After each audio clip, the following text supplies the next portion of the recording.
can take place down on earth in the battle, right?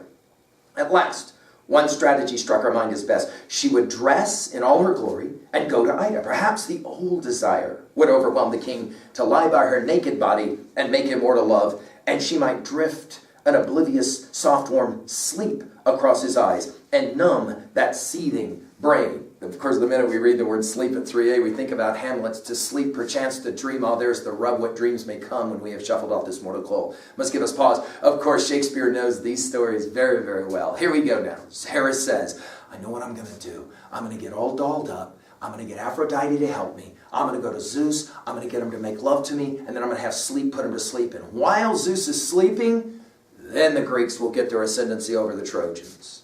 Well, Hera's Aristeia begins with her dressing for battle. If Hector can dress for battle, if later Patroclus can dress for battle, and then a little bit later Achilles can dress for battle, Hera can dress for battle. I wish I could read all this, I just don't have time. She begins with a bath, and then her oil, then her perfume, then her hair, then her robes. Remember that Helen, we've said this, it's a powerful symbol in the Iliad. The robes. Helen, when we meet her for the first time, doing what? Right, making a robe. At the very end of the Iliad, we're going to hear about robes again with the death of Hector, and here Hera puts on a robe. Then her jewelry, especially her earrings. Then we'll have her headdress and her veil, reminding you as well that later in the poem, when Andromache hears of the death of her man Hector, her headdress will in fact fall. And in the process, a powerful symbol. So headdress here, of course. And then finally, we got to get the footwear, her sandals, right?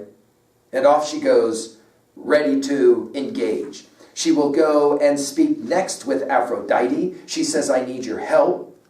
And Aphrodite's like, really? I would love to help you. I mean, you just get the irony here dripping, right? Hera says it. I know you probably won't help me because we're like enemies and stuff because of that fighting, but I really need your help. And Aphrodite's like, what are you talking about? I'd love to help you. And Hera lies and says, well, there's this thing between Ocean and his wife, Tethys, and I want to try and make sure that they are making love again because they've been feuding. Can you give me something like a love charm? And we're told then that Aphrodite will do just that at line 255 or so. Aphrodite, smiling her everlasting smile, replied, impossible. Worse, it's wrong to deny your warm request, since you're the one who lies in the arms of mighty Zeus. The ironies, of course, are prodigious here, right? Aphrodite's got no idea that she is helping to, in the end, get Hector and wounded and the Trojans potentially slaughtered.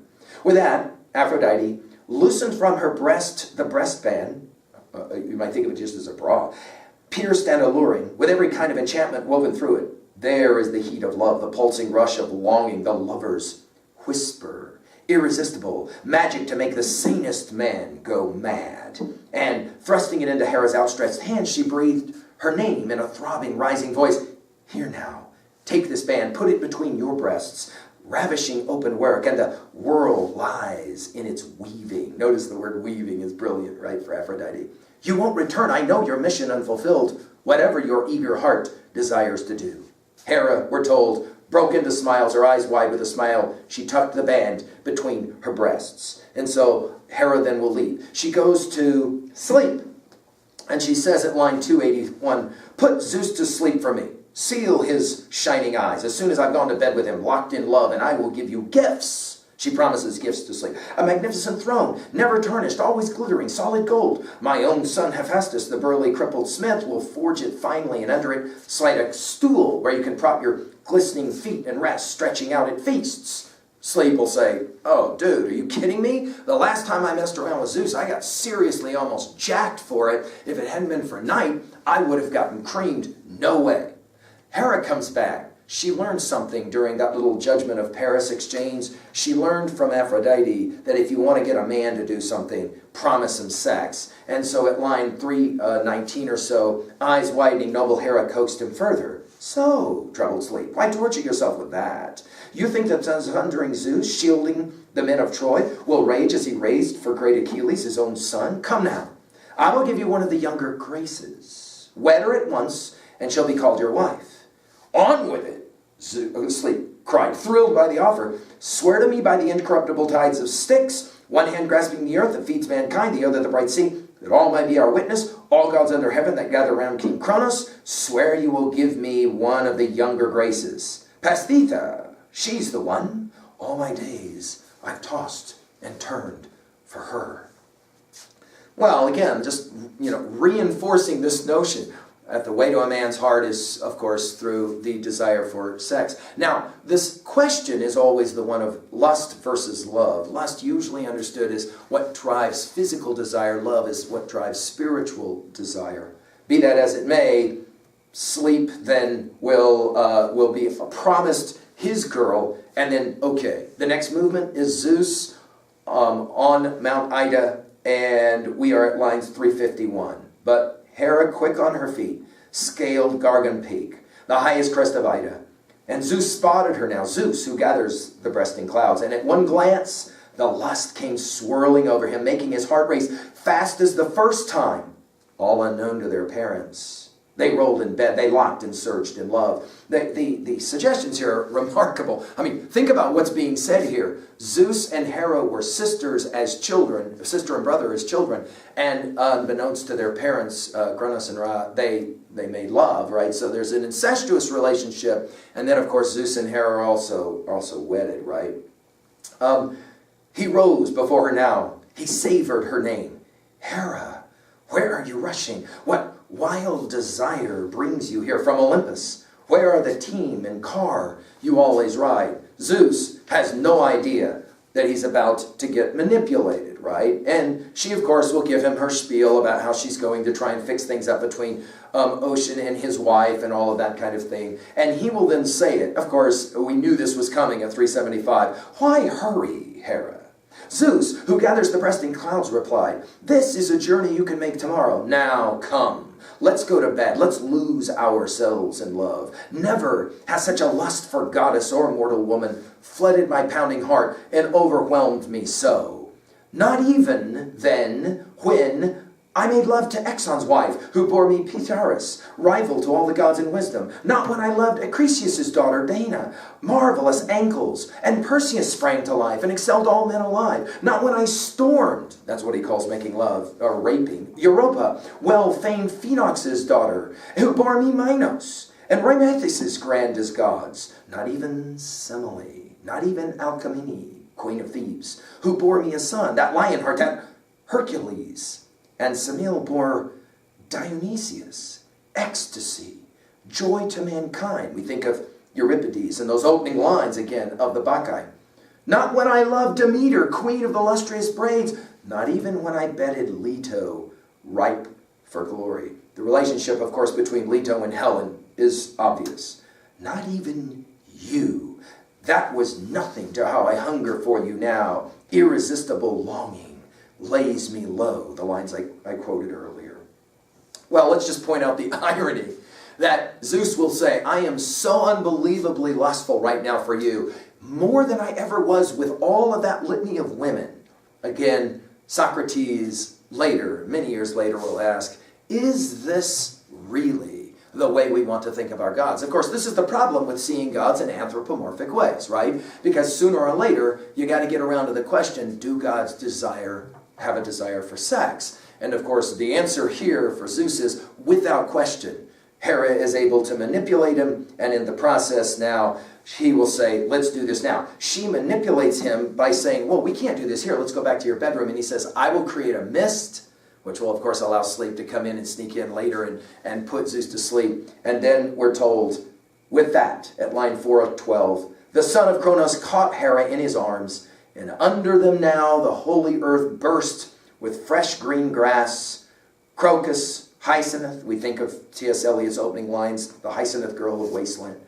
Clover soaked with dew, so thick and soft it lifted their bodies off the hard packed ground. I mean, if you've ever seen a sex scene in any movie or TV show where they're laying out in the grass, this is where this image comes from, right? The idea of the ground, the grass is beautiful, and the flowers and all of that to obviously aid in the whole sexual enterprise.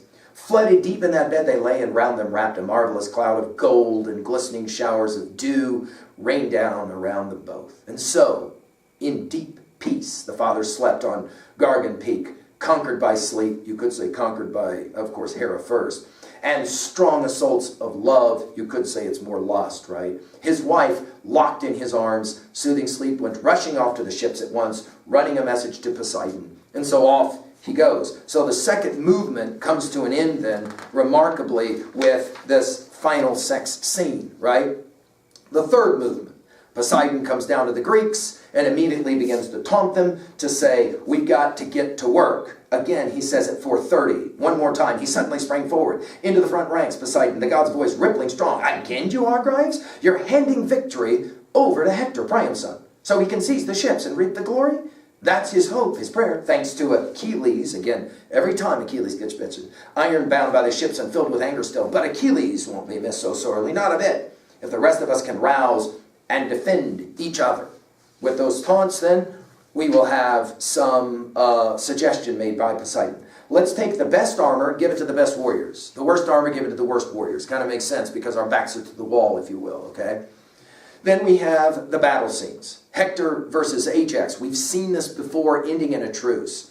And in fact, you'll have Hector stabbing directly at lines 478 or so. Shining Hector was first to hurl his spear at the great Ajax, veering into him full face, a direct hit, where two straps crossed his chest, one for the shield, one for the star-studded sword, but both flexed taunt to guard his glistening skin. Hector seethed in anger, his hurling spear and his whole arm's power poured in a wasted shot, and back in his massing ranks he shrank, dodging death. But we're told then that Hector, while he's going away, is struck by a huge rock thrown by Ajax. That rock will knock him out and almost kills him, and sends him to the river Xanthus. And there by the river, we're told that at line right before 500 and 15 or so, Hector caught his breath, his eyes cleared, he crouched down on his knees to vomit dark clots, then slumped back down, stretched on the ground again, and the world went blank. Notice the interesting irony. As Zeus is in blackness of sleep, Hector, who he has given the ascendancy to in this longest day, is now black as night across his eyes, the force of the blow still overwhelming his senses. At this point now, little Ajax will begin his little Aristeia, no pun intended, and will end the book by, we're being told, that he is the greatest warrior. However, we've got another Aristeia as well in the skilled Peneleos. And let's look at this one for just a second at 570 or so. But the Argives rose in grief to avenge the boast that was given to us by Achaemenes, and he charges Achaemenes. And Achaemenes couldn't stand the attack. He ran, and Peleus stabbed him and stabbed at Ilianos instead, the son of the herdsman Phoebus rich, Hermes his favorite Trojan. Hermes gave him wealth, but Ilianos' mother gave him just one son. The one Peleus lanced beneath the brows, down to the eyes roots, and scooped an eyeball out. This is, okay, so the book 14, that is a book of sex with Hera and Zeus, will end with this graphic word picture of how the point of a blade can take out an eyeball. Scooped an eyeball out. The spear cut through that socket, out behind the nape, backward down he set, both hands stretched wide as Peneleos, quickly drawing his whetted sword, hacked him square in the neck and lopped his head, and down on the ground it tumbled, helmet and all. But the big spear's point still stuck in the eye socket, hoisting the head high like a poppy head on the shaft. Again, we think about at the beginning and at the end of Shakespeare's Macbeth, right? This idea of putting the head on a stake. He flourished it in the eyes of all the Trojans now, yelling out his boast. Go tell them from me, you Trojans. Tell the loving father and mother of lofty Ilianos to start the dirges in the halls. The wife of Promachus, Alangon's son, will never thrill to her dear husband striding home from the wars. That day the sons of Achaea sail for Troy. And the knees of every Trojan, we're told at line 593, shook with fear. Every veteran frantic, glancing left and right, how to escape his sudden plunging death. Wow. And that's how this thing ends with, we're told, then the Greeks' ascendancy. They have all kinds of final killing going on. Antilochus, Myrrhinus, Teucer, Menelaus. But we're told Oileus' son, quick Ajax, killed the small Ajax. No one alive could run men down in flight like him once Zeus whipped enemy ranks in blinding panic rout. Well, okay, let's jump now to levels 2 and 3 quickly. At level 2A, obviously here we've got the power of love or lust, even Zeus, right? There's another subtle message here. While it's not said out loud, it's certainly, I think, designed to be something spoken of, and that is Never trust a woman. We can think of, this is Hera's treachery, right? We can think about all of the texts that have that game that gets played. Beware of a woman who, for example, I mean, to use a reference from the Old Testament of the Bible, when you go into a tent and you eat from this woman and take a nap, she might put a tent peg through your forehead and into the ground. I mean, there's always these stories that suggest men have to be very wary of women, especially if women use their sexuality to kind of to kind of hurt them or whatever. By the way, another message here is if it's a fair battle, notice, because this is a Greek poem, if it's a fair battle, the Greeks will win every time, right? In other words, once Zeus is sleeping, and it's fair, it's even, right? Then all of a sudden you've got Ajax jacking Hector with a rock, and you've got all these warriors who are killing the Trojans. At 2b, of course, the symbolism, well, there's a number here. I like the idea of the old warriors leaning on their spears. There's a symbol for you of how they're wounded, they're incapable of doing much at all. Of course, Hera herself is the seductress, the symbol of seduction, right? The temptress, and therefore dangerous. She does all of that out of loathing. It's not that she's in love with Zeus. She fears him, but she wants to manipulate him in some way. Of course, the irony is that even Zeus, right, loves to brag about all of his conquests as a male, but it's used against him. In other words, Hera's like, you can brag all you want to about all the women that you've had. I don't care as long as you make love to me and then I can put you to sleep so I can make sure that the Trojans all die. Well, at 3a, we've got to deal with the question, as the Greeks had to deal with the question, and obviously St. Augustine had to deal with the question, what do you do with Zeus? Socrates had to deal with the question. Milton had to deal with the question. I mean, in many ways, Western literature is kind of like, in some ways, going to have to constantly react to this poem, and more particularly to this book. What do you do with a God like this? Very arbitrary at times, incredibly wrathful, but at the same time, he seems to be so weak. Really? He can't see this coming. He can't fight off, if you will, the attractions of Hera vis-a-vis Aphrodite and her, and her special magic. We've mentioned already that Socrates got himself in some trouble by asking questions about this anthropomorphic view of Zeus. St. Augustine himself had to deal with this question and the challenge of this notion that Jesus Christ is the Son of God and therefore was born of a woman, Mary, a human woman. How is that possible if God is God? I mean, what was the relationship between the two? It's a thorny question. It's fascinating, and Augustine knew this, that in the Gospels, not one time did Jesus Christ ever mention the fact that his mother and a God had produced him. St. Paul in the New Testament also never talks about this kind of virgin birth either.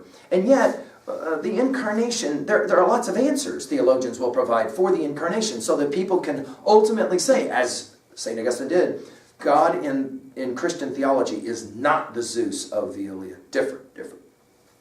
Dantes Inferno comes to mind because we got this amazing story about a woman who says, well, I ended up in hell because I was messing around with my husband's brother, but we were reading a book about King Arthur and the Knights of the Round Table, and more particularly that whole exchange between Guinevere and Lancelot. Oh, there we are again.